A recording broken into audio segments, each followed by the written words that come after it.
اب ہم آتے ہیں سیدنا صالح علیہ السلام کے قصے کی طرف۔ دن گزرتے گئے اور لوگ ایک بار پھر ابلیس لعین کے وسوسے میں آ کر کفر کی طرف پلٹ آئے، کیونکہ ابلیس کسی بھی شخص کو وسوسے میں ڈالے بغیر نہیں چھوڑتا۔ اس طرح ایک بار پھر کفر پھیل گیا، چنانچہ اللہ نے ان کی ہدایت کے لیے صالح علیہ السلام کو مبعوث فرمایا۔ یہ سمود کے پوتوں میں سے ایک عربی نبی تھے۔ ان کا نسب نامہ اس طرح ہے: صالح بن عبید بن سیاف بن ماشح بن عبید بن حاضر بن سمود بن ارم بن سام بن نوح علیہ السلام۔ گویا صالح علیہ السلام کا تعلق قوم سمود سے تھا، اور یہ قوم عاد کی نسل سے تھی۔ سمود کی قوم نے یمن کو خیرباد کہا اور جزیرے سے شمال کی طرف منتقل ہو گئے، پھر وہاں ہجر نامی ایک بستی میں جا ٹھہرے۔ قرآن کریم کی سورۃ الحجر اسی بستی کے نام سے موسوم ہے۔ قوم عاد کا تذکرہ سورۃ الحجر کے علاوہ سورۃ الاحقاف اور سورہ ہود میں بھی ہے۔ اللہ تعالیٰ سورۃ الحجر آیت 80 میں فرماتے ہیں، اور ہجر والوں نے بھی رسولوں کو جھٹلایا۔ ہجر قوم سمود کا مرکزی شہر تھا۔ اب وہ مدائن صالح کے نام سے مشہور ہے۔ یہ شہر مدینہ منورہ کے شمال مغرب میں 380 کلومیٹر کے فاصلے پر واقع ہے۔ یہ لوگ بھی پہاڑوں کو تراش کر گھر بناتے تھے۔ یہ صنعت اور کاریگری انہوں نے قوم عاد سے وراثت میں پائی تھی۔ اللہ تعالیٰ سورۃ الفجر آیت 9 میں فرماتے ہیں، اور قوم سمود کے ساتھ کیا کیا جنہوں نے وادی میں بڑے بڑے پتھر تراشے تھے۔ قرآن مجید میں اللہ تعالیٰ ایک مقام پر فرماتے ہیں، اور ہم نے قوم عاد اور سمود کو غارت کیا جن کے بعض مکانات آپ کے سامنے ظاہر ہیں۔ ان کے مکانات ان کی تباہی سے لے کر اب تک موجود ہیں۔ شام کے راستے میں خیبر، تیماء سے تبوک تک قوم سمود کے آثار پائے جاتے ہیں۔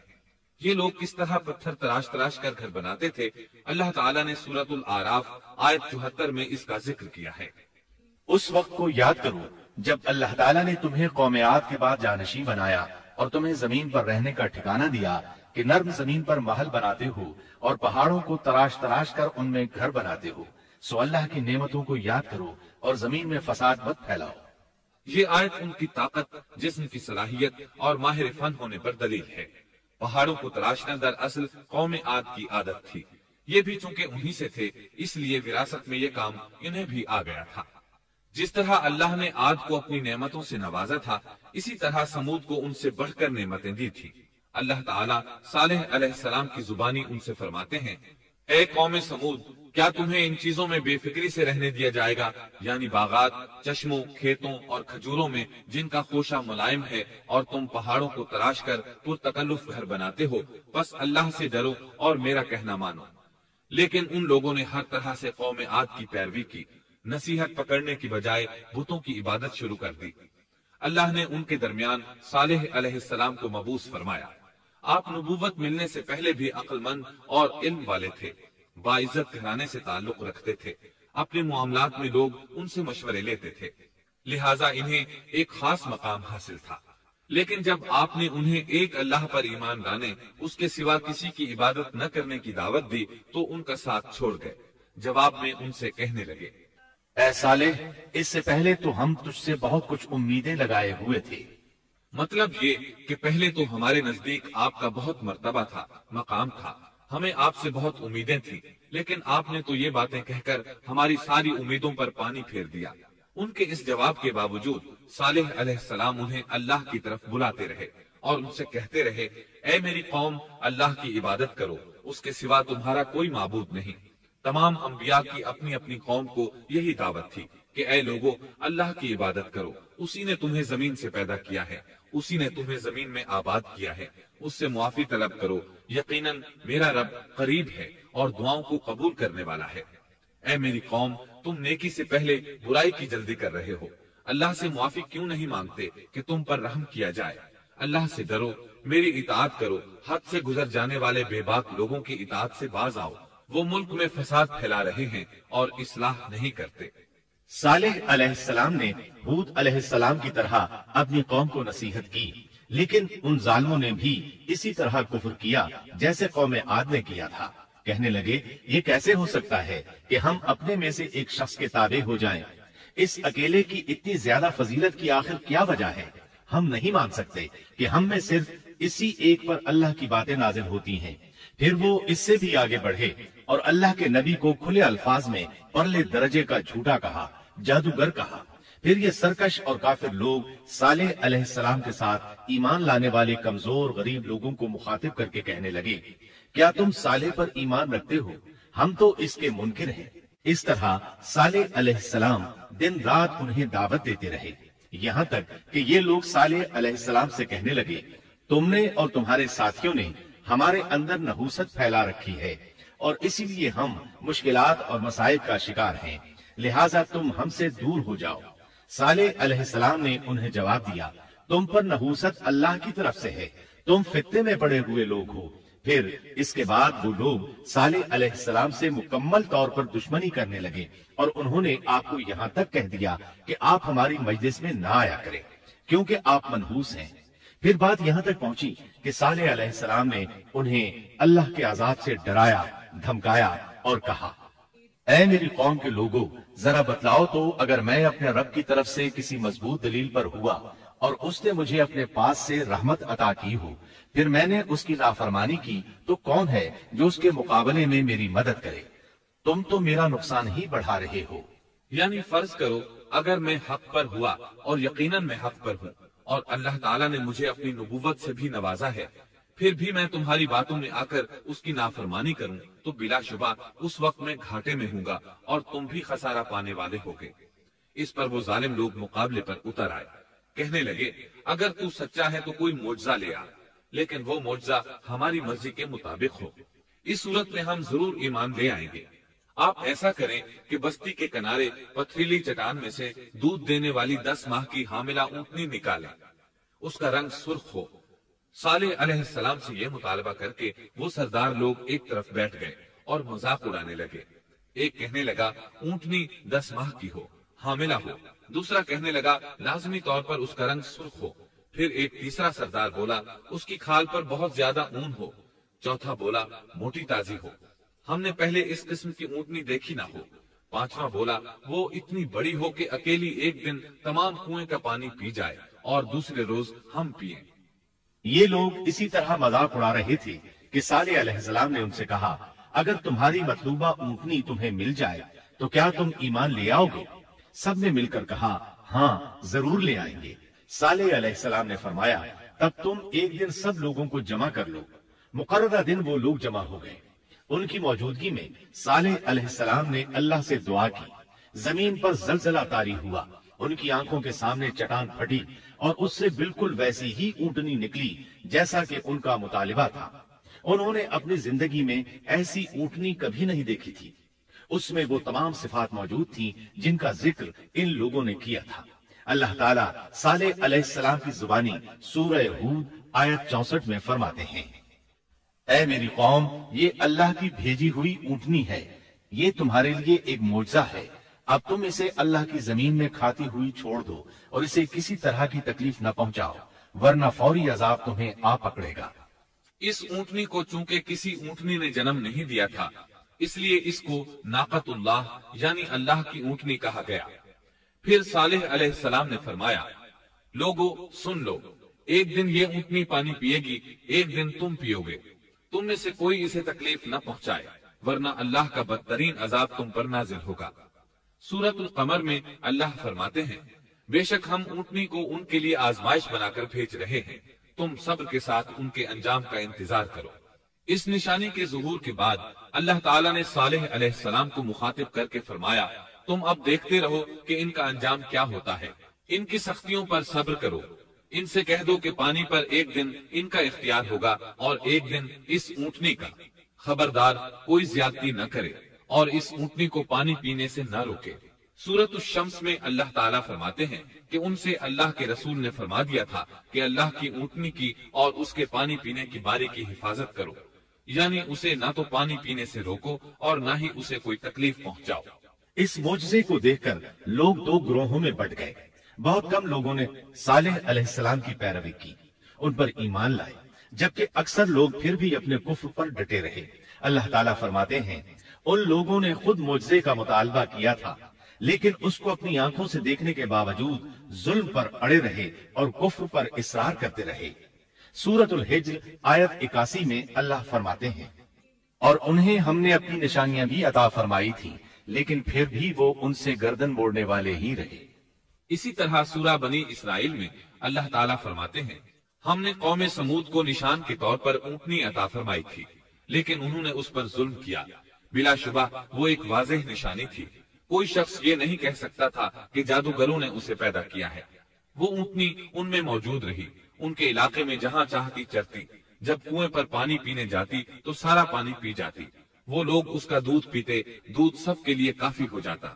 ان کی آنکھوں کے سامنے اس نے ایک بچے کو جنم دیا، وہ شکل صورت میں بالکل اپنی ماں جیسا تھا، لوگ اسے دیکھ کر تعجب کرتے۔ بچہ اونٹنی کے ساتھ رہتا، یہ ایک واضح نشانی تھی، اس پر جادو کا گمان کیا ہی نہیں جا سکتا تھا۔ وہ اونٹنی ایک عرصے تک ان لوگوں میں رہی۔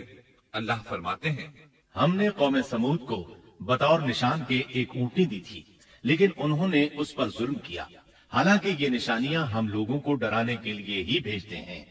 وہ لوگ اس اونٹنی کو دیکھ کر متعجب ضرور ہوئے، لیکن ایمان پھر بھی بہت کم لوگ لائے، حالانکہ اس نشانی کے بعد انہیں چاہیے تھا ایمان لے آئے۔ پھر ایک دن قوم کے سرداروں نے مشورہ کیا کہ اگر ہم نے صالح کو اسی طرح چھوڑ دیا تو کہیں لوگ ہمیں نہ چھوڑ دیں اور صالح کے پیروکار بن جائیں۔ اس اونٹنی نے تو ہمیں مصیبت میں ڈال دیا ہے، ہم پورا ایک دن پانی کو چھو بھی نہیں سکتے، کیونکہ یہ سارا دن پانی پیتی رہتی ہے۔ پھر یہ اس قدر دیو ہیکل ہے کہ اسے دیکھ کر ہماری بکریاں بھاگ جاتی ہیں، اونٹ اسے دیکھ کر خوفزدہ ہو جاتے ہیں، لہٰذا ہمیں چاہیے کہ اس سے چھٹکارا حاصل کر لیں۔ وہ آپس میں مشورہ کرتے رہے، آخر انہوں نے ایک آدمی منتخب کیا۔ مورخین کا اس پر اتفاق ہے کہ اس کا نام خدار بن سالف تھا، اس کے ساتھ اس کا ایک ساتھی بھی تھا۔ ان دونوں نے مل کر اونٹنی کو قتل کیا۔ اللہ تعالیٰ سورۃ القمر آیت 29 اور 30 میں فرماتے ہیں، پھر انہوں نے اپنے ساتھی کو بلایا، تب اس نے ہاتھ بڑھایا اور اس کی کونچیں کاٹ دی، پھر دیکھا ہمارا عذاب اور ڈراوا کیسا تھا۔ اس خدار کے بارے میں نبی کریم صلی اللہ علیہ وسلم کا ارشاد ہے کہ پہلے لوگوں میں سے سب سے زیادہ بدبخت یہی تھا۔ اللہ تعالیٰ نے قرآن مجید میں اس کا ذکر یوں فرمایا ہے، فَنَادَوْا صَاحِبَهُمْ، پھر انہوں نے اپنے ساتھی کو پکارا۔ سورۃ الشمس میں اللہ فرماتے ہیں، إِذِ انبَعَثَ أَشْقَاهَا، جب ان میں بڑا بدبخت شخص اٹھ کھڑا ہوا۔ یہ بدبخت خدار اٹھا، اپنے ساتھی کو ساتھ لیا اور اونٹنی کو قتل کرنے کے لیے تیار ہو گئے۔ آپس میں مشورہ ہوا کہ یہ نہ کہا جائے ہم نے اسے قتل کیا ہے۔ اس طرح باقی لوگوں نے بھی ان سے اتفاق کیا۔ اللہ تعالیٰ سورہ نمل آیت 48 میں فرماتے ہیں، اور اس شہر میں 9 آدمی ایسے تھے جو زمین میں فساد کرتے تھے اور اصلاح نہیں کرتے تھے۔ مطلب یہ کہ یہ لوگ فساد کی انتہا کو پہنچے ہوئے تھے، ان میں بھلائی نام کو نہیں تھی اور نہ ان کا فساد کی اصلاح کا ارادہ تھا۔ بخاری، مسلم اور مسند احمد کی ایک حدیث میں ہے، رسول اللہ صلی اللہ علیہ وسلم نے ایک بار اپنے خطبے میں اس اونٹنی اور اسے مار ڈالنے کا ذکر فرمایا۔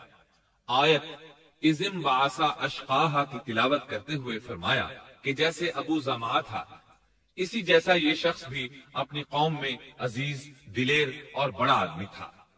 تمام لوگوں نے اس بدبخت کے ساتھ عہد کیا اور اسے یقین دہانی کرائی کہ اگر تمہارے ساتھ کسی نے برائی کا ارادہ کیا تو تمام قوم تمہاری حمایت میں اٹھ کھڑی ہوگی۔ اس یقین دہانی کے بعد یہ بدبخت اونٹنی کے انتظار میں بیٹھ گئے۔ اونٹنی پہاڑ کی طرف سے آتی تھی اور پانی پی کر واپس چلی جاتی تھی، یہی اس کا معمول تھا۔ جب ان لوگوں نے چٹان سے اونٹنی کو نکلتے دیکھا تو اچانک حملہ کرنے کے لیے آگے بڑھے، لیکن اس کا جثہ دیکھ کر خوفزدہ ہو گئے، الٹے پاؤں بھاگے۔ بدبخت خدار نے اپنے ساتھیوں کی یہ حالت دیکھی تو ہنس پڑا اور آگے بڑھ کر اونٹنی کی ران میں تیر مارا۔ اس سے اونٹنی کی ران کی ہڈی ٹوٹ گئی اور وہ نیچے گر گئی۔ پھر اس ظالم نے اپنے ساتھیوں کو آواز دی اور آگے بڑھ کر اونٹنی کی کونچیں کاٹ دی۔ سورۃ الشمس میں اللہ تعالیٰ فرماتے ہیں، ان لوگوں نے اپنے پیغمبر کو جھوٹا سمجھ کر اس اونٹنی کی کونچیں کاٹ دی، بس ان کے رب نے ان کے گناہوں کے باعث ان پر ہلاکت ڈالی اور پھر ہلاکت کو عام کر دیا اور اس بستی کو برباد کر دیا۔ اونٹنی کی کونچیں کاٹ دیے جانے کے بارے میں اللہ تعالیٰ ایک دوسرے مقام پر فرماتے ہیں کہ پس انہوں نے اونٹنی کو مار ڈالا اور اپنے پروردگار کے حکم سے سرتابی کی اور کہنے لگے اے صالح جن عذابوں سے تو ہمیں دھمکاتا رہتا تھا اگر تو واقعی پیغمبر ہے تو ان عذابوں کو ہم پر نازل کرا دے۔ اونٹنی پر حملہ ہوتے ہی اس کا بچہ بھاگ نکلا تھا۔ وہ پہاڑ کی چوٹی پر چڑھ گیا، 3 مرتبہ بلبلایا۔ یہ بدبخت اس کے پیچھے بھاگے اور آخر اسے بھی قتل کر دیا۔ پھر تمام بستی والے جمع ہوئے، اونٹنی اور اس کے بچے کا گوشت تیار کیا اور مزے کے ساتھ اس کو کھایا۔ اس جرم میں ان سب نے شرکت کی، البتہ جو لوگ صالح علیہ السلام پر ایمان لے آئے تھے وہ الگ تھلگ رہے۔ صالح علیہ السلام کو جب یہ خبر ملی تو وہ گھبرائے ہوئے اونٹنی کے پاس پہنچے۔ اونٹنی بے جان پڑی تھی، اس کا بچہ بھی بے جان تھا۔ لوگ ان کے گرد جمع تھے اور ان کا گوشت کھا رہے تھے۔ اس وقت صالح علیہ السلام نے ان سے کہا، اس پر صالح نے کہا کہ اچھا تم 3 دن تک اپنے گھروں میں رہ سہ لو، یہ وعدہ جھوٹا نہیں ہے۔ مطلب یہ کہ تمہیں صرف 3 دن کی مہلت ہے، اس کے بعد تم سب کے سب ہلاک کیے جاؤ گے۔ وہ صالح علیہ السلام کی بات کو رد کرتے ہوئے انہیں دھمکیاں دینے لگے کہ جن عذابوں کا تو ہم سے وعدہ کر رہا ہے اگر تو سچا ہے تو ان کو ہم پر نازل کر دے۔ اس کے بعد وہ جمع ہو کر مشورہ کرنے لگے کہ آج رات صالح کو بھی مار ڈالو۔ ان کے اس مشورے کے بارے میں اللہ تعالیٰ سورۃ النمل آیات 48 اور 49 میں فرماتے ہیں، اس شہر میں 9 سردار تھے، وہ زمین میں فساد پھیلاتے رہتے تھے اور اصلاح نہیں کرتے تھے۔ انہوں نے آپس میں بڑی بڑی قسمیں کھا کھا کر عہد کیا کہ رات ہی کو صالح اور اس کے گھر والوں پر چھاپا ماریں گے اور اس کے وارثوں سے صاف کہہ دیں گے کہ ہم اس کے اہل کی ہلاکت کے وقت موجود نہیں تھے اور ہم بالکل سچے ہیں۔ اب یہ لوگ صالح علیہ السلام کے گھر کی طرف چلے۔ اللہ تعالیٰ سورۃ النمل آیات 50 اور 51 میں فرماتے ہیں، اور انہوں نے ایک داؤ کھیلا، سو ہم نے بھی ایک ایسا داؤ کھیلا کہ انہیں خبر بھی نہ ہوئی۔ پھر دیکھو کہ ان کے داؤ کا کیا انجام ہوا، ہم نے انہیں اور ان کی ساری قوم کو ہلاک کر دیا۔ صالح علیہ السلام کا گھر پہاڑ کی بلندی پر تھا۔ یہ فسادی لوگ ابھی اوپر چڑھ رہے تھے کہ زمین حرکت کرنے لگی۔ ایک چٹان اوپر سے لڑھکتی ہوئی آئی اور ان تمام کو پیس کر رکھ دیا۔ ان 9 فسادی لوگوں کی ہلاکت کے ساتھ ہی اللہ کے عذاب کی ابتدا ہو چکی تھی۔ چنانچہ صالح علیہ السلام نے اپنے ساتھیوں کے ساتھ اس بستی کو چھوڑ دیا، یعنی وہ ہجر کے علاقے سے نکل گئے۔ صبح ہوئی تو لوگوں نے ایک عجیب منظر دیکھا۔ قوم سمود کے تمام لوگوں کے چہرے زرد پڑ چکے تھے، وہ سب رونے لگے کیونکہ عذاب کے آثار شروع ہو چکے تھے۔ دوسرے دن تمام لوگوں کے چہرے آگ کی طرح سرخ ہو گئے اور تیسرے دن تمام کے چہرے سیاہ ہو چکے تھے۔ اپنی یہ حالت دیکھ کر سب لوگ رونے اور چیخ پکار کرنے لگے، اپنی قبریں کھودنے لگے۔ اب انہیں یقین ہو چکا تھا کہ عذاب کا وعدہ برحق تھا۔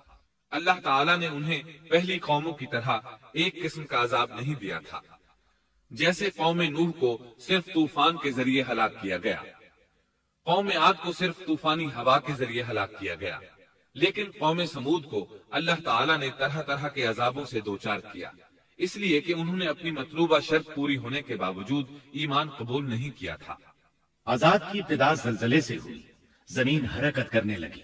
اس کی وجہ سے وہ لوگ اپنے گھروں میں اوندھے کے اوندھے پڑے رہ گئے، ان میں اٹھنے کی طاقت تک نہ رہی۔ پھر آسمان میں سخت کڑاکا ہوا، اس کی ہولناک دہشت انگیز چنگھاڑ نے ان کے بھیجے پھاڑ کر رکھ دیے۔ ایک ہی لمحے میں ایک ساتھ وہ سب ڈھیر ہو گئے۔ ان کی ہلاکت اور تباہی کو بیان کرتے ہوئے اللہ تعالیٰ سورۃ الذاریات آیات 43 تا 45 میں فرماتے ہیں، اور سمود کے قصے میں بھی عبرت ہے جب ان سے کہا گیا کہ تم کچھ دن تک فائدہ اٹھا لو، لیکن انہوں نے اپنے رب کے حکم سے سرتابی کی، اس پر انہیں ان کے دیکھتے دیکھتے تیز و تند کڑاکے نے ہلاک کر دیا، پس نہ تو وہ کھڑے ہو سکے اور نہ بدلہ لے سکے۔ اسی طرح سورہ ہود میں اللہ تعالیٰ نے ان کی تباہی کا نقشہ اس طرح کھینچا ہے کہ ایک زور کی کڑک نے ان ظالموں کو آ لیا، پھر تو وہ اپنے گھروں میں زانوں کے بل مردہ پڑے رہ گئے، ایسے گویا کہ وہ کبھی آباد ہی نہ تھے۔ سورۃ القمر میں اللہ نے ان کی رسوائی ان الفاظ میں بیان کی ہے، ہم نے ان پر ایک چیخ بھیجی، پھر وہ ایسے ہو گئے جیسے کانٹوں کی باڑ کا چورا۔ دوسری طرف صالح علیہ السلام اور ان کے ساتھیوں کو اللہ تعالیٰ نے اپنی رحمت سے نجات دی۔ اللہ تعالیٰ سورہ ہود آیت 66 میں فرماتے ہیں، پھر جب ہمارا فرمان آ پہنچا ہم نے صالح اور ان پر ایمان لانے والوں کو اپنے فضل سے اس سے بچا لیا اور اس دن کی رسوائی سے بھی، یقیناً تیرا پروردگار نہایت توانا اور غالب ہے۔ اس قوم کے آثار آج تک باقی ہیں، مدینہ منورہ کے شمال مغرب میں ان کے گھر موجود ہیں۔ اب یہ علاقہ مدائن صالح کے نام سے مشہور ہے۔ سورۃ النمل میں اللہ تعالیٰ فرماتے ہیں، بس یہ ان کے گھر ہیں جو ان کے ظلم کے سبب ویران پڑے ہیں، بے شک اس میں دانش مندوں کے لیے نشانیاں ہیں۔ اللہ تعالیٰ نے ان کے نشانات کو آج تک باقی رکھا ہے تاکہ بعد میں آنے والوں کو یقین ہو جائے اور کسی قسم کا شک نہ رہے۔ عذاب کے آثار نمودار ہونے پر صالح علیہ السلام نے ان سے فرمایا تھا، اے میری قوم، میں نے تمہیں اپنے پروردگار کا حکم پہنچا دیا تھا اور میں نے تمہاری خیر خواہی کی، لیکن تم لوگ خیر خواہوں کو پسند نہیں کرتے۔ اس کے بعد صالح علیہ السلام اپنے ساتھیوں کے ساتھ وہاں سے ہجرت کر کے فلسطین آ گئے، وہیں رملہ نامی بستی میں رہنے لگے اور یہیں آپ کی وفات ہوئی۔ نبی کریم صلی اللہ علیہ وسلم صحابہ کرام رضی اللہ عنہم کے ساتھ تبوک تشریف لے گئے تو آپ نے مدائن صالح کے قریب قیام فرمایا تھا۔ صحابہ نے ان کنووں سے پانی لے لیا جو قوم سمود کے استعمال میں رہے تھے، کچھ برتن بھی وہاں سے لے لیے۔ آپ کو پتہ چلا تو آپ نے حکم فرمایا، ان برتنوں کو توڑ دو اور اس پانی کو بہا دو اور اس پانی سے جو کھانا تیار کیا ہے اس کو الٹ دو۔ آپ نے انہیں ان گھروں میں داخل ہونے سے بھی روک دیا جن میں اللہ کا عذاب نازل ہوا تھا۔ آپ صلی اللہ علیہ وسلم نے فرمایا، میں ڈرتا ہوں تم پر بھی ایسا عذاب نہ آ جائے جیسا ان پر آیا تھا، اس لیے ان کے علاقے میں داخل نہ ہوا کرو، اور اگر داخل ہونا پڑ جائے تو روتے ہوئے داخل ہوا کرو، اور رونا نہ آئے تو رونے جیسی شکلیں بنا لیا کرو تاکہ تمہارا شمار ظالموں میں نہ ہو۔ اللہ تعالیٰ فرماتے ہیں، آگاہ رہو، قوم سمود نے اپنے رب سے کفر کیا، سن لو ان سمودیوں پر پھٹکار ہے۔ قرآن میں ان کا قصہ 26 سے زائد مرتبہ بیان کیا گیا ہے۔ اس کے بعد لوگ ایمان کی حالت میں امن چین کی زندگی بسر کرنے لگے، لیکن پھر نئے سرے سے ان میں خرابی پیدا ہوئی۔ شیطان نے پھر اپنا کام دکھایا، ان کے دلوں میں وسوسہ ڈالا اور فلسطین، عراق، مصر اور جزیرے کے نواحی علاقوں میں شرک پھیل گیا۔ لوگ ایک بار پھر کفر کی طرف پلٹ پڑے۔ اس پورے قصے میں چند عبرتیں ہیں، آئیے ذرا ان کا بھی ذکر ہو جائے۔ اللہ تعالیٰ کی اونٹنی اگرچہ سیدنا صالح علیہ السلام کی نبوت کا ایک نشان تھی، ان کی سچائی کا ثبوت تھی، لیکن قرآن کریم کی وضاحت یہ ہے کہ وہ قوم سمود کی آزمائش کے لیے تھی اور وہی ان کی ہلاکت کا نشان ثابت ہوئی، جیسا کہ سورۃ القمر میں اللہ تعالیٰ فرماتے ہیں، بے شک ہم اونٹنی کو ان کی آزمائش اور امتحان کے لیے بھیجنے والے ہیں، پس تو ان کے انتظار میں رہ اور سب اختیار کر۔ سنت اللہ یہ رہی ہے کہ اگر وہ اپنے پیغمبر کو کسی قوم کی ہدایت کے لیے بھیجے اور قوم اس کی ہدایت پر کان نہ دھرے تو ضروری نہیں کہ وہ قوم ہلاک کر دی جائے، لیکن جو قوم اپنے نبی سے اس وعدے پر نشان طلب کرے کہ اگر ان کا مطلوبہ نشان ظاہر ہو گیا تو وہ ایمان لے آئیں گے اور پھر نشان آ جانے کے بعد وہ ایمان نہ لائے تو اس قوم کی ہلاکت یقینی ہے۔ اللہ تعالیٰ پھر اس قوم کو معاف نہیں کرتے جب تک کہ وہ تائب نہ ہو جائے اور اللہ کے دین کو قبول نہ کرے یا عذاب الہی سے صفائی ہستی سے مٹ کر دوسروں کے لیے عبرت کا نشان بن جائے۔ لیکن اس سنت سے نبی کریم صلی اللہ علیہ وسلم کی امت مستثنا ہے، اس لیے کہ آپ صلی اللہ علیہ وسلم نے وضاحت فرمائی ہے، میں نے اللہ تعالیٰ سے دعا مانگی ہے کہ اللہ تعالیٰ میری امت میں عذاب عام مسلط نہ فرمائے، اور اللہ نے میری دعا قبول فرما لی۔ قرآن میں اللہ تعالیٰ نے نبی کریم صلی اللہ علیہ وسلم کی اس بات کی یوں تصدیق کی ہے، اے رسول، اس حال میں کہ تو ان میں موجود ہے، اللہ تعالیٰ ان کافروں پر عذاب مسلط نہیں کرے گا۔ اور یہ ایک خطرناک غلطی ہے، نفس کا دھوکہ ہے کہ انسان عیش و عشرت اور دنیاوی جاہ و جلال کو دیکھ کر یہ خیال کر بیٹھے، یہ گمان کر لے کہ جس قوم یا فرد کے پاس یہ سب کچھ موجود ہے وہ ضرور اللہ تعالیٰ کے سائے میں ہے، اور یہ کہ ان کی یہ خوش عیشی اس بات کی علامت ہے کہ اللہ تعالیٰ کی خوشنودی ان کے ساتھ ہے۔ یہ نفس کا دھوکہ ہے، غلط فہمی ہے، بلکہ کج فہمی ہے۔ قرآن کریم کے اس واقعے میں جگہ جگہ اس بات کی وضاحت ہے کہ بعض اوقات زیادہ سے زیادہ خوش عیشی زیادہ سے زیادہ عذاب کا پیش خیمہ ثابت ہوتی ہے، اگرچہ قوموں کے لیے اس کی مدت چند ماہ یا چند سال نہیں بلکہ گھبرا دینے والی مدت ہی کیوں نہ ہو، مگر ہر قسم کی دنیاوی کامیابیوں اور خوش عیشیوں کے ساتھ جب ظلم، سرکشی اور غرور کسی قوم کا مستقل شعار بن جائے تو سمجھ لو اس کی تباہی اور ہلاکت کا وقت قریب آ پہنچا۔ اللہ تعالیٰ فرماتے ہیں، تیرے رب کی پکڑ بہت سخت ہے، لیکن اس کے ساتھ ہی یہ بات بھی ہے کہ کسی قوم میں تمام تر خرابیوں کے باوجود اگر قوم سے اکثر افراد اللہ کے شکر گزار ہوں، اس کے بندوں کے ساتھ انصاف کرنے والے اور آپس میں نیک نیت اور خیر خواہی کرنے والے ہوں، تو بلا شبہ وہ اللہ کے ہاں مقبول بندے ہیں، اور انہی کو دنیا اور آخرت کی کامیابیوں کی بشارت ہے، اور انہی کے لیے یہ دنیاوی عیش اللہ کی بے انتہا نعمتوں کی علامت ہے۔ انہی الفاظ پر سیدنا صالح علیہ السلام کا قصہ اختتام کو پہنچا۔